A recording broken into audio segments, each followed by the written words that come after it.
don't know why, but I bought a diner. What is my idea of perfect happiness? My greatest fear. Bring it on. My hair is starting to thin out a little and starting to get a pot belly, and half of me doesn't work. This program is made possible with support from Stevens Home Improvement Company, changing home improvements, and by MenuJoy.com. We show restaurant menus. You browse, you decide. What is your full name? Phil Paleologos. Where have you lived, past and present?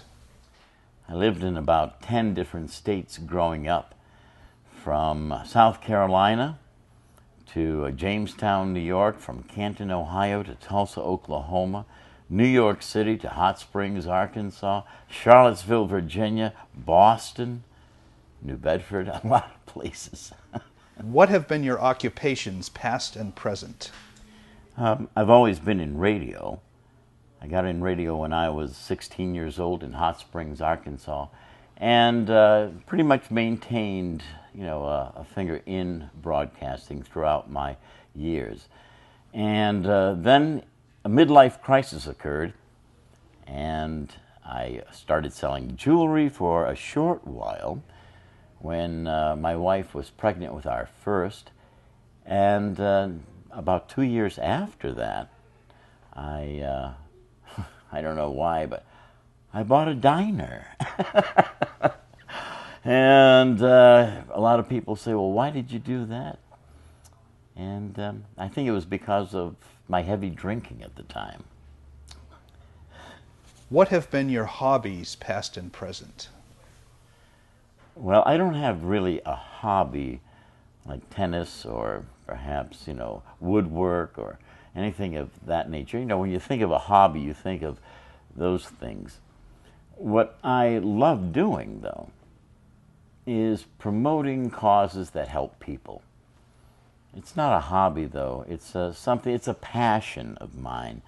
And I decided very early on, if I had time to maybe go out and sail a little, or perhaps, on the tennis court or in golf, I would best use that time to serve others. So that's what I decided, and I really didn't pick up a hobby. Although, as a teenager, I liked woodwork. I liked working with a jigsaw. And then, once in a great while, when the kids were younger, I loved going fishing with them. So if there's any one thing I can say is I love fishing with the family, now the grandchildren. What is my idea of perfect happiness? I don't think there is perfect anything.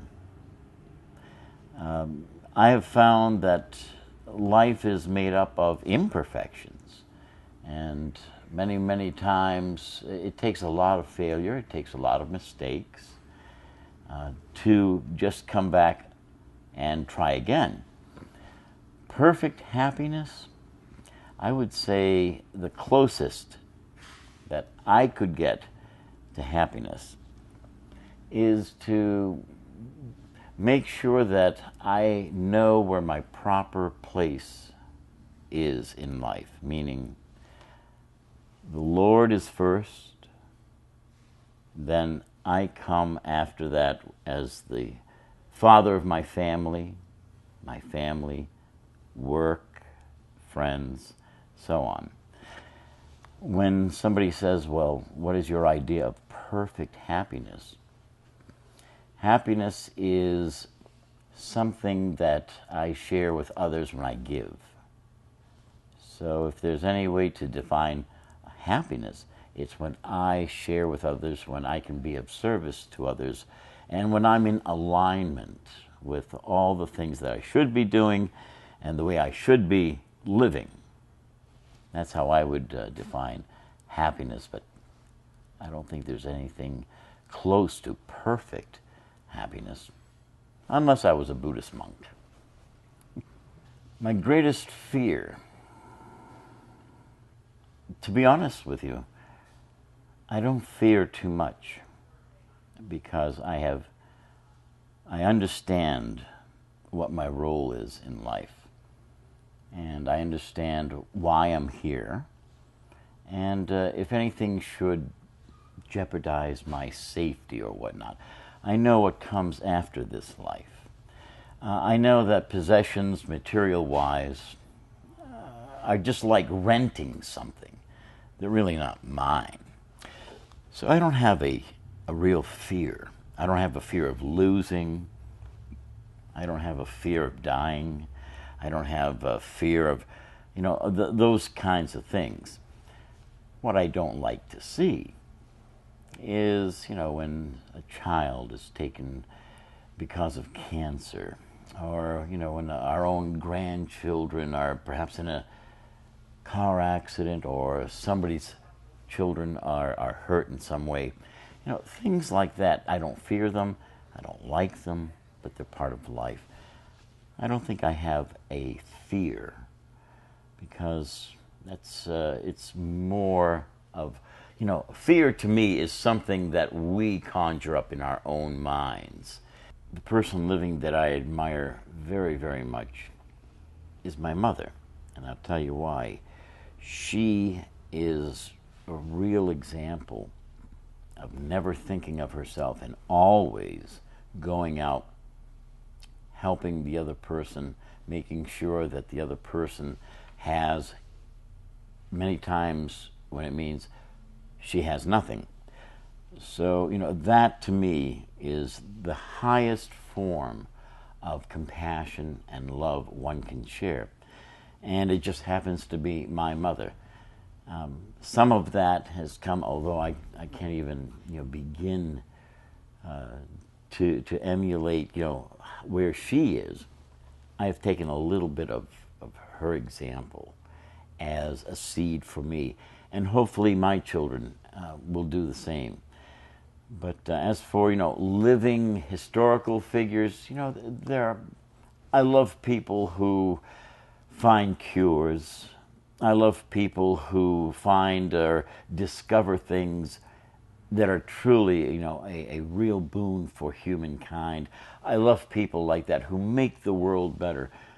I love musicians who, share their goodness with the world and make us happy on a sad day. I love, people in theater, actors, whatever it may be, because they're sharing their talents and making this a better world.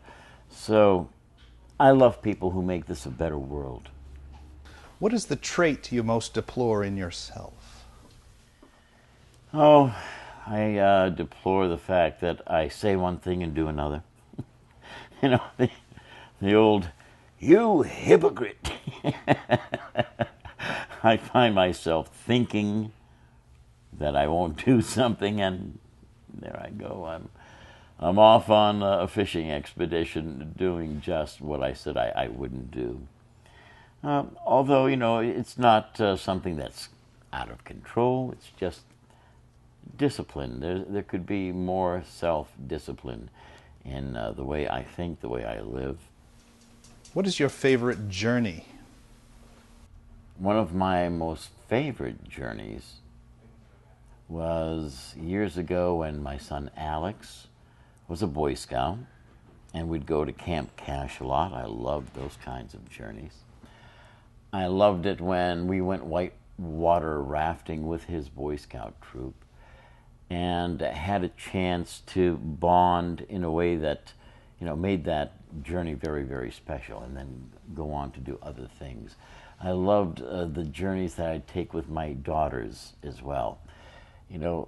Anything that brought us closer together. We'd go to the Caribbean. We'd take them with us to Jamaica, to the Bahamas.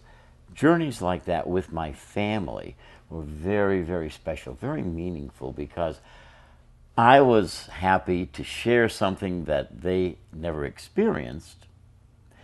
But the flip side of that was that we were all getting stronger and happier as a family, experiencing this together. So, journeys like that have always been favorites of mine. I will add this, though. when I had my national radio show, doing a lot of remotes in different states, different cities, brought me a lot of pleasure as well, because I could meet the listeners who tuned in every morning, whether it was in San Diego or in Houston or up in North Dakota. I liked those kinds of journeys as well, because I got to meet folks who made me a part of their lives. What do you dislike most about your appearance? I'm not at all, vain in the sense that, my hair is starting to thin out a little and starting to get a pot belly, and half of me doesn't work. It doesn't bother me. It really doesn't. So bring it on. What words or phrases do you most overuse? Absolutely. Absolutely none. I don't think. Absolutely none, I don't think. Which talent would you most like to have? Which talent? I would have loved to have learned piano. I, from a young age, admired pianists and jazz pianists like George Shearing, or concert pianists.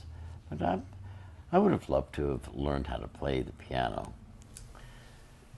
My current state of mind is to try and put everything in proper perspective. As owners of a small business, my wife and I are constantly challenged with the tests of time economically. We're going through a very challenging and a very real depression of sorts. And it's very difficult to try and make things balanced when you see that there are deficits. People, instead of coming into your business twice or three times a week, are putting half of that money or most of that money into their gas tanks, because the price of gasoline is, outrageous. So how do I balance my business when I'm finding, deficits there and, unemployment adding to it? So that creates, somewhat of a shifting state of mind, but we're always looking for ways to try and balance things, to try and make things work. And in time it does. It's just that lots of times you don't have a lot of time when you have to pay bills. I mean, everyone needs to be paid on time. So, that's the challenging part of owning a business, and that's what, of course, lends itself to having some stressful days and chaotic mind frames. What do you consider your greatest achievement? My greatest achievement hasn't come yet. I have accomplished quite a bit in my life. I have no formal education to speak of, and yet I have sat face to face and interviewed people from the President of the United States to world-acclaimed authors and musicians, movie stars and magnates. So in that sense, I'm very proud of my accomplishments. Achievement-wise, I'm proud that from my humble beginnings, I was able to provide some foundation for my family through a business, through doing also things that I love to do. So, I could, contribute that towards some of my accomplishments. But my greatest achievement hasn't come yet. What is your most marked characteristic? My laughter.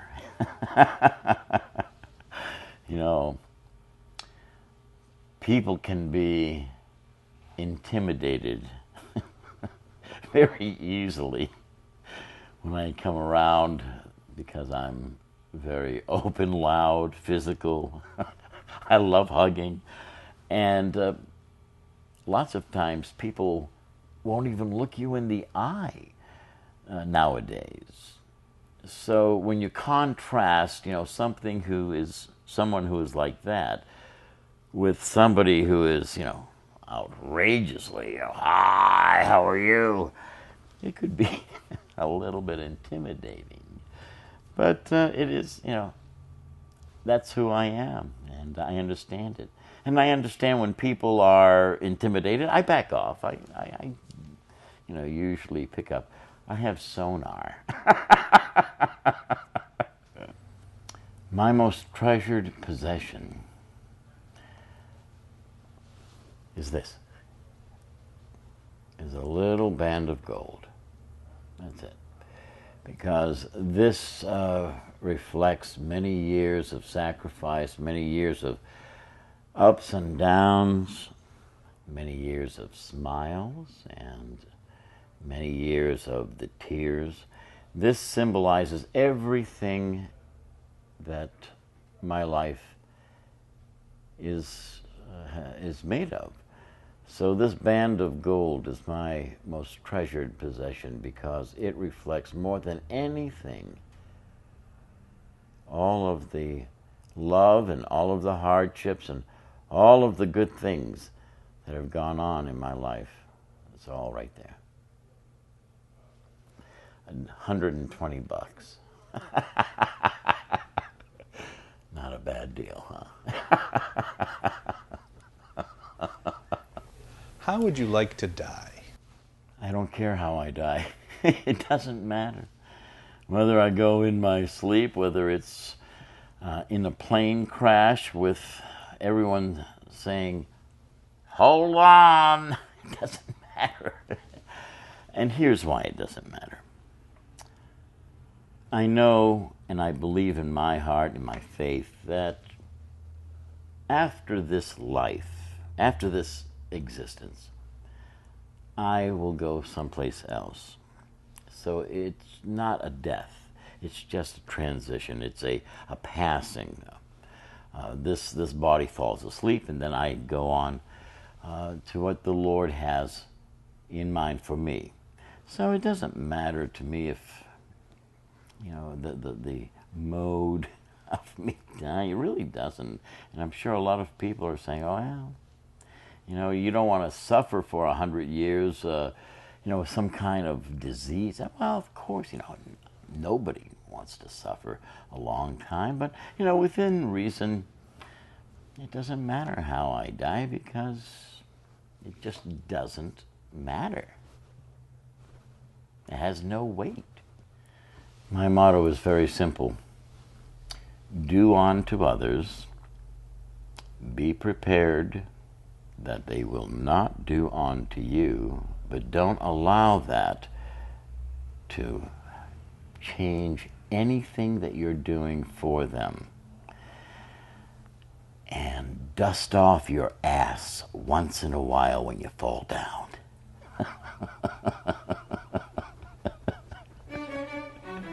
Very nice. Very nice.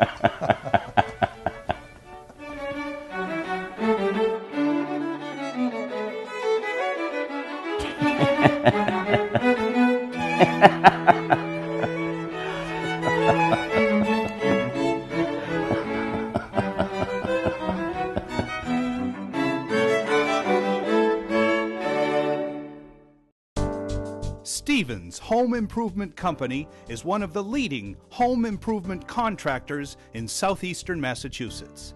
Since 1983, Stevens Home Improvement Company has provided affordable, quality, exterior home improvement products and services to homeowners in Massachusetts and Rhode Island.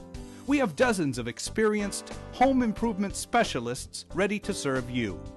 Stevens can spruce up your house with a fresh coat of paint or install vinyl siding so you'll never have to paint again. We can repair your leaky or aging roof and install a skylight to brighten up your home by bringing sunshine in. Stevens Home Improvement can install railings on your outside stairs, even if it's only 2 or 3 steps, to make your home safer, especially for elderly visitors and family members. We can install a nice deck in your back or side yard and then shade it with a sunsetter awning, screen it in, or enclose it to make it a 3-season room. The addition of a deck to your home can give you a little corner of paradise for barbecues, parties, or just relaxing in the evening. Stevens Home Improvement can make your house much more energy efficient with replacement windows, storm and entrance doors, and insulation to make your home much warmer in the winter, less drafty, and use a lot less oil, gas, or electricity for heat. Our personalized service, quality workmanship, and commitment to excellence make us the right home improvement contractor for all of your home improvement needs. Call us for a free no-obligation consultation at 508-997-9495 or visit our website at www.callstevens.com. That's Stevens with a V in the middle. Callstevens.com.